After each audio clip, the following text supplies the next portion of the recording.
Hi guys, magandang hapon sa ating lahat mga ka-idol, no. Andito tayo ngayon sa artistic diving mga ka-idol sa Barangay Polo, Sipalay City. Kasama natin ang ating mga tropa, ang ating kapatid na kano kasi galing Amerika mga ka-idol kaya alam nyo mga ka-idol, first time to natin sumakay ng pambot, no. Nag-hopping island kami, no. First time ko ito kaya sagad-sagarin ko na ito mga kaidol. Pupunta tayo doon sa pulo mga kaidol, no, sa isla mga kaidol. Lahat na isla pupuntahan natin mga kablog, no. Kasi alam nyo, bukas uwi na kami ng Bacolod kaya sagarin ko na ito. Kasi minsan na ito bumalik yung kapatid ko na kanao rito kaya sagarin ko na ito, no.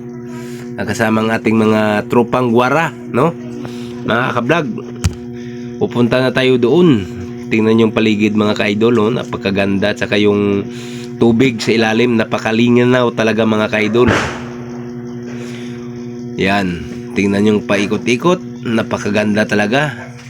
Saka hi guys, andito na tayo ngayon, no, sa isla, no. Sa isla ng island na ito kasi alam nyo mga kablog, dumating tayo rito mga kalating oras yata yung takbo ng ating sasakyan na pambot kaya ito sagarin natin, ikutin na natin yung isla na ito. Maraming pumupunta rito mga kablog, no. Alam nyo mga kablog, sa ganda ng tanawin talaga ng isla na ito, napakaganda kasi lahat dito sa artistic diving, no, dito pumupunta, nag-hopping island dito pumupunta mga kablog, no, kasi alam nyo man napakaganda talaga. Saka kita nyo mga kablog, no, yung isla na ito mga kablog, pinaikutan ito ng dagat, no. Yan, ikot, kahit saan ka pupunta dagat ang napaikot ito mga kablog, no. Mamaya mga kablog pupunta tayo doon sa Santuary, no.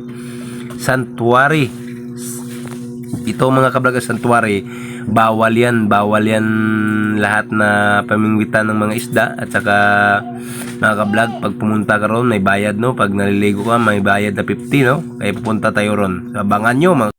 Hi guys, andito na tayo mga ka-idol, no, sa Santuary, no. Ito ang tinatawag na Santuary mga kablog, no, sa Campo Manis, no. Ito mga kablog, ang Santuary ay napakaganda tingnan. Lahat ng mga corals ito makikita mo mga kablog, yung isda rito makikita mo mga kablog kasi nalagaan talaga to. Kaya mga kablog, kung nakita nyo, bawal ang mamingwit rito, no. Pinagbawalan talaga. Pwede ka maligo rito mga kablog. Kaya ito tingnan nyo, maliligo ako mga kablog, no. May life jacket tayo nadala. Yan, dandahan muna tayo sa pagbaba. Yan, yun. Andito na tayo ngayon sa tubig mga kablog. Ang ginaw ng tubig mga kablog, napakasarap talaga sa katawan yung tubig rito, no. Napakaganda talaga. Marami naliligo rito, no. Marami ding nag-standby dito ng mga pambot mga kablog. Yun, kung nakita nyo, lahat dito may mga life jacket, lahat. Kasi alam nyo mga kablog, pag wala kang life jacket, hindi ka pinapayagan rito ng Coast Guard. Kaya lahat dito meron. Kung gusto mo rin umarkila ng ang tawag nito, baroto, pwede rin, no. Mga kablog, oh, yun, ang dami naliligo, oh. Yan, kasi kasama to sa island hopping mga kablog kaya dito kami dumadaan, Campo Manis, Santuary. Kailang kung hindi ka gusto maligo rito, 20 pesos lang yung gusto mo lang tumingin ng mga corals rito at saka yung mga isda nakita sa ilalim, 20 pesos yung bayad. Pero kung maliligo ka, 50 per head talaga mga ka-idol. Ganyan talaga yung Santuary rito mga kablog. Hindi mo pagsisihan kasi napakaganda talaga.